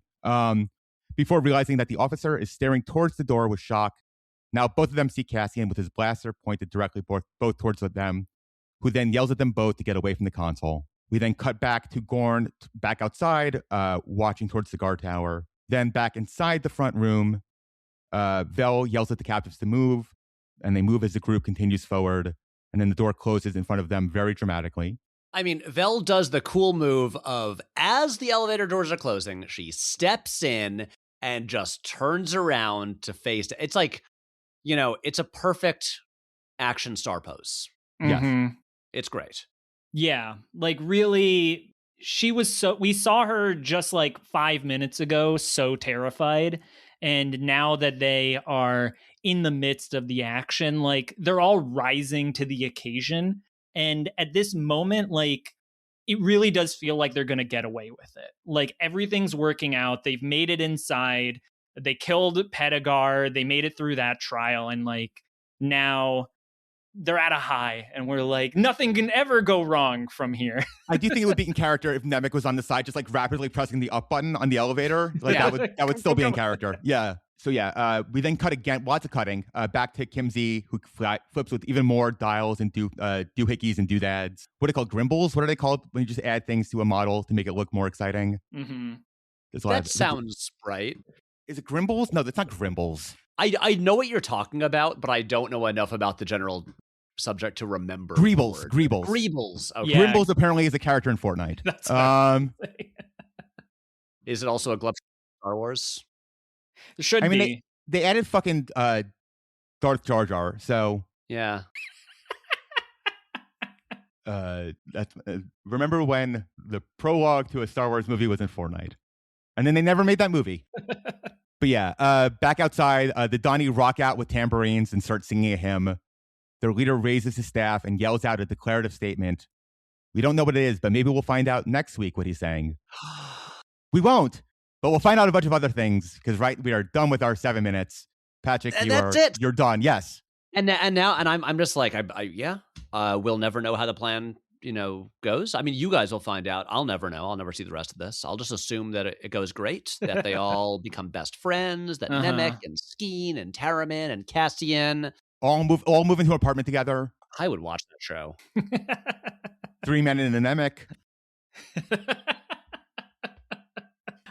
Patrick, thank you so much for joining us for this 7 minutes. Is there anything about the 7 minutes that we didn't get a chance to touch on, or anything you want to shout out about the coming scene that you maybe remember from watching the show?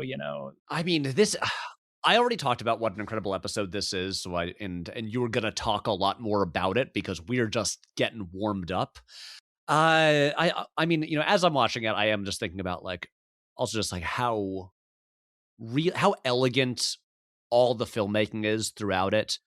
Whether it's just also things like I'm just like looking at like inside the front doors of the base. I'm just like, a great thing about Star Wars is how all the lights are just like built into the walls and ceiling. And so it makes it a lot easier to shoot because they've got to shoot this thing like 360 degrees because there's like so many characters there. I'm just like, well, the lights are built into the sets and it's all practicals. And so that's great for like the gaffer. But then just like, the choreography of it, the elegant steady cam moves. When Gorn comes outside, goes down the stairs, looks up, the camera rack focuses, to up there. And you're like, oh, that's where the command tower, that's where the other characters are. I know where everyone is in relation to each other. It's just like, the show is very well written and well acted. I'm like top to bottom, this thing is just like astonishingly well put together. Yeah. It's just, I'll say it. Andor's a good show. Hot take. Yeah, hot take. Yeah. But that's what I'm here throughout for. that entire Mexican standoff, it's easy to take it for granted, but like, exactly where everyone is in relation to each other, so that when Nemec walks by Pedigar, you see him make that calculation that like, I can pull a gun now. Yeah. That kind of stuff is so hard to do as like a filmmaker. Like, and that Tony, from what I've heard, Tony was very hands off on the actual like directing of these episodes. Like each director really was able to take control over how scenes were blocked and framed and shot, and using the environments that Luke Hull, designed for them. And so this is just like in anyone else's hands, this would just be a drab room. You know, it's literally just a nondescript block. No windows. You could have done that in the volume, but the fact that that's a real set with actual like fluorescent lights on everybody, highlighting just how nervous Nemec is, really sells the whole thing. I don't think we've brought her up, but shout out to Susanna White for some really good, good directing. Really crushed. I mean, like every director they had on this entire show is so good. But yeah, I mean, she, you know, with this one in particular, nailed one of the best, you know, single installments of Star Wars ever. Yeah. So many of like the Game of Thrones directors have gone on to like get to like make movies and like shepherd like big TV projects. And I feel like I haven't seen that as much with like the Andor directors yet. I think Toby Haynes has like a new miniseries or something that came out recently, but that's something I want to keep an eye out for. Yeah. Toby Haynes is a guy who first came on my radar from directing Doctor Who episodes in season 5. And he did like the last couple of season 5, the Christmas special, and the first couple of season 6. And so I'm always keeping my eye out for like when he's going to do stuff, because I think he's especially good, and obviously rocked it on Andor. And well, Patrick, you have to join my other podcast, Doctor 2, where we go through Doctor Who 2 minutes at a time. And you'll be doing that on your deathbed, right? Yes, yeah. Yeah. But yeah, I know Toby Haynes has like, I'm trying to remember, like, I've been told about things that he has in development that I don't know if they've been announced or anything like that. I hope they get made, but so many of these direct, like what a calling card, like these episodes of Andor are. Like, yeah, give these people like, I don't know, give him some Netflix movie. Why not? It's almost as if there was this whole entertainment industry where you leveled up from various forms to make a movie, and, you know, actors or directors or writers could show, you know, work in a cheaper, smaller medium and eventually move up to the point where they, you know, there was a pipeline. It was a really good idea, and they got rid of it for some reason. First I'm hearing about this. Yeah, Yes. tell me more. Why don't we have movie stars anymore? Because you burnt the grass and then poured salt on it. But at least we have Andor. At least we have Andor. On that note, Patrick, do you have anything you'd like to plug? Where can people find you? Yeah, where am I? Okay. This episode comes out in early March. I have, at the time of recording, I have not started working on it yet, but the new season of my show, as in just my video essays, will be out, probably only out on Nebula right now. So go subscribe to Nebula, and then also watch The Dinner Plan, a 30-minute short film that I made. do you have a specific link that we should be using? Is it Nebula /? Don't worry about it. I just wanted to make sure. I mean, there is, but don't worry about it. Okay. But it's nebula.com/doughboys. You know what? Type it in, see what happens. I don't know. But yeah, go watch that stuff. I post once a month on Bluesky. Probably not worth following me there. I don't know, Instagram. I'm Patrick H. Willems everywhere. I didn't delete my Twitter account, but I haven't used it in a year and a half, and so probably no need to follow me there. Anyway, that's it. I'm around the internet, talking about movies and, you know, not Star Wars most of the time. Well, I'm glad we could, like John Wick, pull you out of retirement to talk about Star Wars one more time. Yeah, one more time. If we can get Patrick Willems Chapter 2, is there another sequence or character that you would like to return to Andorks to talk about? Yes, guys. Syril Karn. Syril Karn. Okay. I made this very clear. I'm sorry that you didn't get Syril. I realized, like, going back through the show, like the end of these arcs often only takes place with Andor. Like this episode and then One Way Out really just focus in on Andor, so you only get to talk about him, unfortunately. Again, to be fair, I love the whole show. I'm happy to talk about anything. I am just on the record as being, you know, crazy for Karn. And, you know, I love Carnation. I love the Karn-tent. A real carny. I'm as big a carny as they come. So yeah, Okay. but again, happy to come back anytime. I just say if there's a good, I mean, look, season 2 also has such good content. That, Oh yeah. yeah, keep me in mind.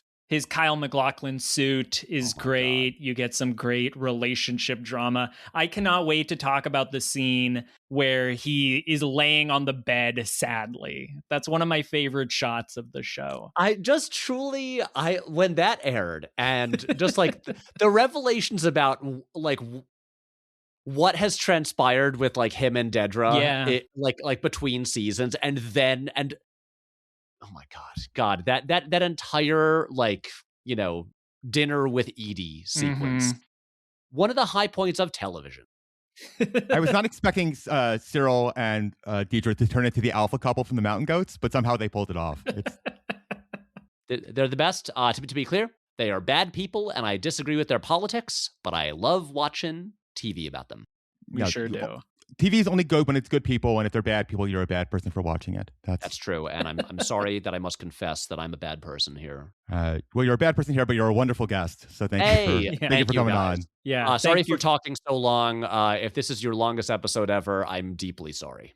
It's close, but I think we hit 2.5 hours last week. I haven't edited that episode yet, so you're okay. Okay. This is the end of Patrick's stint on Andorks, but we'll see you all next week for part 4 of season 1, episode 6, The Eye. Be sure to write us a review on Apple Podcasts. It helps us with the algorithm. You can follow Andorks on all of the social medias at AndorksPod. You can send us an email at andorkspod@gmail.com. And we'll see you next week for part 4 of The Eye. Later, dorks. Bye, dorks.